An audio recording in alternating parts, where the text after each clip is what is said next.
lumabas siya dun sa shell niya, and she's a well-mannered person. Yun ang isa pa yon. Isa pa, ang pwede kong sabihin sa kanya, contrary dun sa mga vlog niya, nakalagay na vlog niya, it's just that nami-misunderstood lang sila ni Joseph. Kasi, primarily, siya na mismo nagsabi na malabo na relasyon nila bago pa pumasok. And so with Joseph, no? And what they were feeling was being true to them. And isa pa dito. Thank you, Tita Ana, but your 1 minute is over. Ngayon naman, si Daddy Ike. Bakit po? Si EJ dapat maging big winner. Daddy Ike, your 1 minute starts now.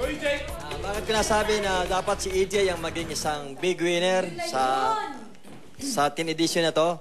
Dahil nakita ko kay EJ ang isang uri na dapat na pamarisan o tularan ng mga kabataan. Dahil sa murang kaisipan ni EJ, makikita mo sa kanya na sa pagkabata niya na dapat siya nag-aaral sa isang eskwelahan, na pilitan siyang magtrabaho ng mabibigat na kasama ng kanyang ama, na yung kahirapan ay hindi naging bahay doon dahil gusto niya talagang matupad ang kanyang pangarap. At eto na nga ang pagkakataon na pinatunayan niya na siya, bagamat mahirap, kaya niya makipagpantayan sa ibang tao. Kaya ako, nanindigan na si EJ ang karapat-dapat para yung mga kabataan na nakikita kung paano mamuhay sa Pilipinas, yung mahihirap na katulad niya na hindi sagabal sa buhay, na siya isang lalaban, hindi magiging handa. Ito po ang 1 minute na ngayon naman. Let's hear it from Mami Linda. Mami Linda, bakit dapat si Nicole ang maging big winner? You only have 1 minute and your time starts now. Gusto ko si Nicole ang mag-big winner dahil nakita ko sa kanyang katauhan na nagpumilit siyang magbago, mabuksan ang kanyang mga layunin sa buhay dahil yung kanyang buhay dun sa kanya parang sarado, yung hindi siya open. Ngayon sa bahay ni Kuya, nagsimula siyang unti-unti siyang magbukas ng kanyang mga nasa salooban at saka pakikisalamuha sa kanyang mga kabataan na kaedad niya. At ang tingin ko ay maigi siya dahil nakapiling ko din ang kanyang magulang at ang alam kong magulang ay nagtuturo ng maigi sa kanyang anak. Kaya ang palagi ko siya ang dapat maging winner. At saka ano pa, maganda, nagagandahan ako sa kanya. Ano pa? Okay. Thank you very much, Mami Linda. Ngayon naman, let's hear from Mommy My Love. Bakit nga ba si EJ ang dapat maging big winner?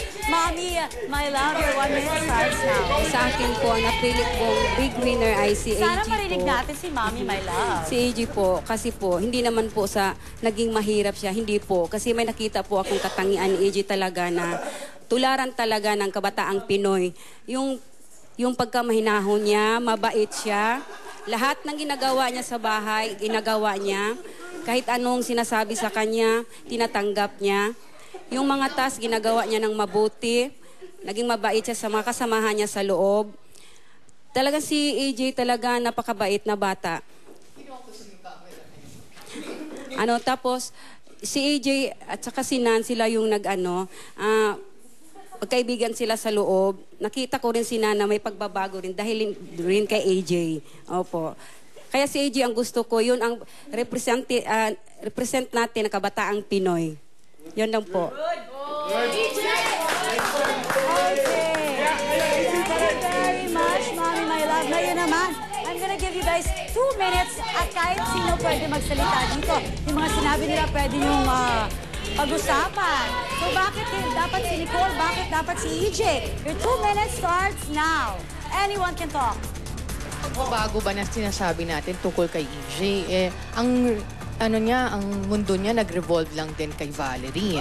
Kay Valerie lang daw po nag-revolve. So, ang sinasabi kong pinakamaganda sa isang kabataang Pinoy is that kung ano wala siya noon, na yun, meron siya. Okay, yes, May sinasabi mo lumabas yan. sa isang ano niya, sa mismong shell niya, Oo. naging isang blossom, kumbaga isang cocoon na naging isang butterfly. Oo, yun ang, Kaya yun ang kagandahan ang masasabi ng ko isang kasi, yun. hindi yung sinasabi mo lang na kaya tutularan si EJ is dahil sa nangyari nga tungkol kay Balder. Hindi naman nandun ang point eh. Okay. Yan yung nade-develop sa loob na ng bahay ni Kuya. Apa. Ang sinasabi ko, kaya dapat tularan si EJ sa pulsa pagkabata. Of course. Ha? Nakita mo yung hirap na dinanas ng bata. Hanggang sa lumaki, nagpusiging mag-aral. Ha? Ngayon, nakita nga natin na sa kabila ng paghubog ng kanyang ama sa kanya, lumaki si EJ na mabait, masunurin bata, maunawain, hindi makasarili. Ha? At magiging inspirasyon pa ng kabataan. Inspiration daw si Yun, EJ. kaya ako, EJ ako, solid. EJ. Inspiration daw si EJ. Well, So they're totoo. saying that Nicole is not? Inspirasyon si ni EJ, siguro sa kabuhayan, sa ganon. Pero ang pinag-uusapan natin dito ngayon is more on reality. Doon sa loob, paano siya naging tao talaga, yung nga, nag-blossom talaga, yun ang dapat natin tignan mabuti. At saka, ang tinitingnan din natin dito, yung may future sa showbiz. Last 20 seconds. Mommy, my yun love. yun. Mommy, At saka Menda. hindi lang dapat tungkol sa kahirapan ng nito. Tsaka gusto kong puntuhin kay Hindi Nicole yung din. punto rin yung kahirapan. Kay Hindi yun ang punto Nicole, ko. Ang punto naging ko is masunurin paano siya huhubogin ang anak. Kasi, paano huhubogin ang anak? Hindi sinasabing kahirapan. Hindi doon ang point. Sorry. Thank you very much. Ayan. Narinig na po natin. Si Daddy Ay, si Mommy My Love, of course, Mommy Minda and Tita Ana. Mamaya na po lahat ng mga guardians magkakasama. Dapat ba si Beauty? Dapat ba si Robbie? Dapat ba si, of course, si Nicole? Dapat ba si EJ? Mamaya po sa pagbalik ng Uber.